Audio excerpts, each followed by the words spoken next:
नमस्कार प्यारे साथियों। आपके अपने YouTube चैनल केवी की कलम पर आपका हार्दिक स्वागत है, अभिनंदन है। मैं हिंदी व्याख्याता कविता चौहान। साथियों, एक कमेंट्स था 2-3 बार आया कि नेगेटिव मार्किंग से कैसे बचें, इस पर एक आप वीडियो बनाइए। हालांकि नेगेटिव मार्किंग्स पर बचने के लिए बहुत सारे वीडियो आपको YouTube पर मिल जाएंगे साथियों, मैंने भी 1-2 बार पहले बनाया है। लेकिन आज इस छोटे सी वीडियो में हम थोड़ी सी बातें करेंगे नेगेटिव मार्किंग के से कैसे बचें, क्यों हो जाती है ना चाहते हुए भी। और जो 3rd ग्रेड के साथी हैं, अभी एग्जाम देने जाएंगे 2-4 दिन बाद, उनके लिए खासतौर से वीडियो लाभदायक रहेगा। तो देखिए साथियों, नेगेटिव मार्किंग की अगर हम बात करें तो सबसे ज़्यादा जो हमसे गलती होती है वो होती है साथियों प्रश्न को पढ़ते समय। यानी कई बार या तो हमारे अंदर जो परीक्षा का फेर है, जो भय है, वो बहुत अधिक हमारे ऊपर हावी हो जाता है और हम अड़बड़ा जाते हैं, या फिर हमारे अंदर ओवर कॉन्फिडेंस आ जाता है साथियों। 2 मुख्य कारण तो ये हैं परीक्षा से पहले की, यानी या तो हम बहुत अधिक भय मान गए हैं, परीक्षा हॉल का मानसिक दबाव मान गए हैं और वहाँ हमसे प्रश्न सही नहीं पढ़ा जा रहा, या फिर दूसरा कारण है कि हम ओवर कॉन्फिडेंस हो गए हैं। जैसे कि हमने पेपर खोला, हमारी तैयारी अच्छी खासी है, कई बार रिवीजन भी हो गया है, हमने पेपर खोला, पेपर खोलते ही पहला और दूसरा 2-4 प्रश्न एकदम ईजी आ गई, आसान आ गई, तो फिर हमारा कॉन्फिडेंस जो होता है वो 7वें आसमान पर होता है, तो फिर हम उसी लय में उन प्रश्नों को हल करते हुए चलते हैं। तो आपको इन 2 बातों का विशेष ध्यान रखना है। एग्जाम फेयर को अपने ऊपर हावी नहीं होने देना है और ओवर कॉन्फिडेंस में भी नहीं आना है, क्योंकि परीक्षा साथियों सभी अभ्यर्थियों के लिए होती है और अभ्यर्थियों में सभी होते हैं, इंटेलिजेंट भी होते हैं, औसत भी होते हैं और कमज़ोर भी होते हैं, और उसी आधार पर प्रश्न पत्र बनाया जाता है। कुछ प्रश्न औसत अभ्यर्थियों के हिसाब से, कुछ इंटेलिजेंट के हिसाब से, कुछ बिल्कुल जो वीक विद्यार्थी होते हैं उनके हिसाब से प्रश्न पत्र। इसका निर्माण इस प्रकार से किया जाता है कि सभी वर्ग के जो अभ्यर्थी हैं वो उसको कर पाएँ, यानी सफल हो पाएँ, जिन्होंने अच्छी खासी तैयारी की है वो अभ्यर्थी। तो फिर 2 काम तो आपको ये करने हैं साथियों, आपको कॉन्फिडेंस में भी नहीं आना है और आपको भय भी नहीं मानना है।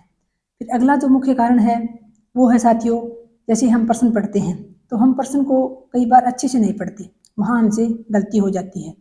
यानी एक बार प्रश्न को हमें प्रश्न को अच्छे से 2 बार पढ़ना है, तो फिर खास तौर से जो प्रश्न का लास्ट भाग है, हाँ, नहीं, था या नहीं था, क्या पूछ रहा है, उसका प्रश्न क्लियर होने के बाद ही आप उत्तर की ओर बढ़ें। जब आप प्रश्न को अच्छे से पढ़ लें, आपको पता चल जाए कि क्या पूछ रहा है।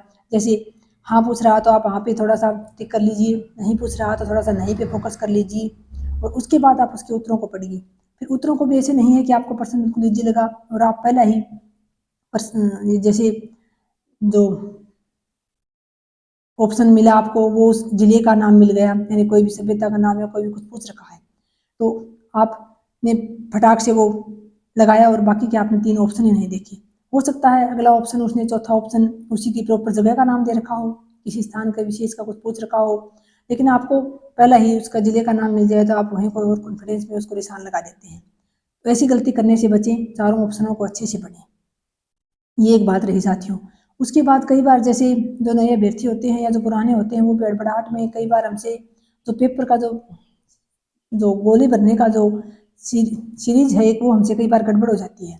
तो आप विशेष तौर से ध्यान करिए कि जो है आप अच्छे से गोला जो आप कौन सा काला कर रहे हैं, कौन से पे आपने टिक लगाया है, उस हिसाब से देखते चले जाएं। कई बार ऐसा होता है हम एक साथ टिक लगा लेते हैं, फिर गोले काले करने लगते हैं एक साथ, तो कोई एक पर्सन में हमसे मिस्टेक हो जाती है, यानी कोई एक ऑप्शन हमसे गलत भरा जाता है और फिर उसी हिसाब से नीचे के ऑप्शन भी कई बार हमसे कई गलत हो जाते हैं। तो ऐसी गलती भी करने से बचें विशेष तौर से। और दूसरी बात साथियों एक और है जो आपको विशेष ध्यान रखनी है, जैसे कई बार हमारा बहुत अच्छा रिवीजन नहीं हुआ होता, तब भी हमसे नेगेटिव मार्किंग होती है, गलती होती है हमसे, क्योंकि हमें लगता है कि ये प्रश्न हमने कहीं ना कहीं पढ़ा था और वो हमें क्लियर होता नहीं कि उसका उत्तर ये है या ये है।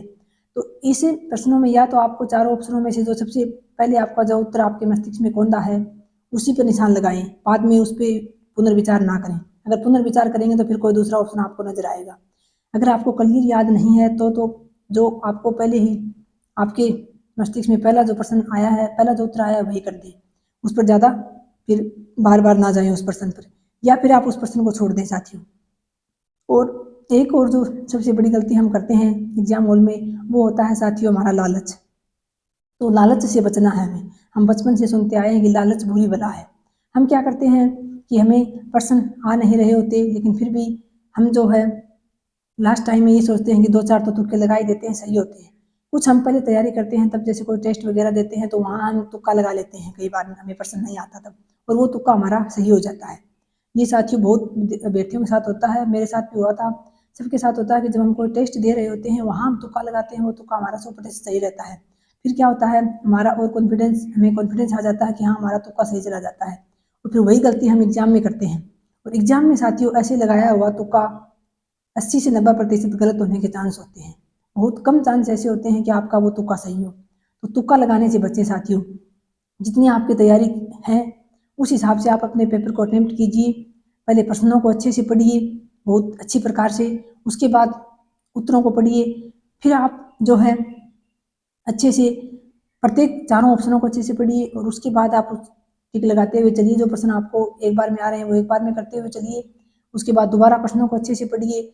जो जैसे L1 है या L2 जो भी जिसका जो मैथ्स वगैरह है, जो निकालने वाले सवाल हैं, उनको एक बार आप स्किप करके पहले जो और है जैसे साइको है या आपके सब्जेक्ट है, आपके सब्जेक्ट की शिक्षण विधियाँ हैं, राजस्थान जीके है, इनके प्रश्न आप पहले हल करें, और लास्ट में आप जो है मैथ को हल करें।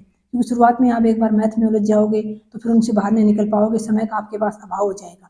तो ऐसा करिए, आप जो प्रश्न आपको आ रहे हैं वो फटाफट आप टिक करके, और उसके बाद उसका गोला काला जो है आप कर दें, और फिर आप मैथ के प्रश्न निकालें। तो ये कुछ छोटे छोटे तरीके हैं जिन्हें साथियों आप नेगेटिव मार्किंग से बच सकते हैं। कोशिश करें प्रश्न को अच्छे से पढ़ें, ऑप्शन को अच्छे से पढ़ें, कॉन्फिडेंस में रहें और कॉन्फिडेंस में ना आएँ और ना ही अड़बड़ाएँ, और तुक्का मारने से बचें। अपने लालच को अपने कंट्रोल में रखें साथियों, और सीरीज का ध्यान रखें कि क्या मैं सही पढ़ रहा हूँ। बहुत बहुत आभार, नमस्कार, जय श्री राम।